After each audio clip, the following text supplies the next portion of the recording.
This is the air knife. We use it for transplants, we use it for the root flare exposures, helping to dig trees out that are buried too deep. We can use it for decompacting soil, we can even use it for aeration and other tasks similar to that. Over here is where we would attach the hose that would go to the air compressor, and we would use this handle here to shoot the air out of the nozzle on this end.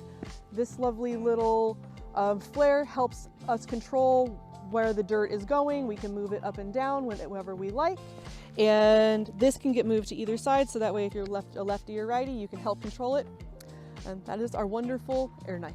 So the air knife is better than a traditional spade because with a traditional spade, you're getting around 20 to 30% of the roots saved. With an air knife, you can save up to 80% of the roots, giving it more stability and just overall a better chance of survival. The air knife gives us many opportunities that we wouldn't be able to accomplish otherwise.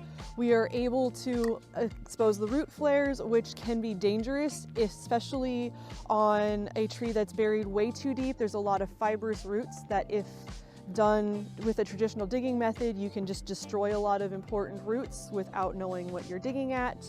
We're able to expose girdling roots with that as well.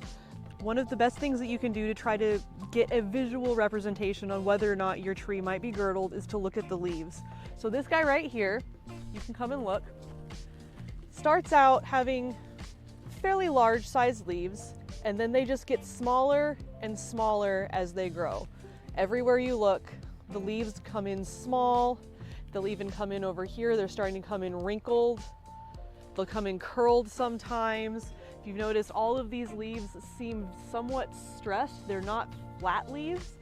That's a great sign that there is something going on with this tree underground. And when we did decide to go through and expose the root flare, we found that it was buried very, very deep on this side. And because of how deep it was buried, this side is completely overrun with girdling roots, to the point that this is going to take several years of us addressing this to try to get these girdled roots out. At the moment, this one is notched, and we're slowly letting this one die back so that way we can remove it and not cause damage to the tree. This guy over here is another example of what a pine will look like.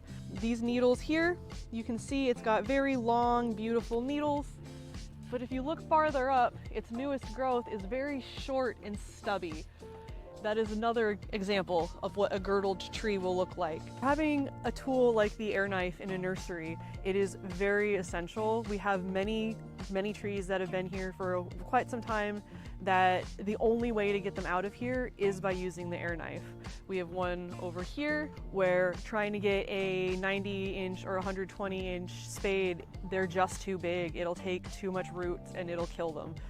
And the only way for us to do anything is by using the air knife. Same thing with if a tree is buried too deep, the only way that we can address that is with the air knife. So that makes it a valuable tool in a nursery like ours.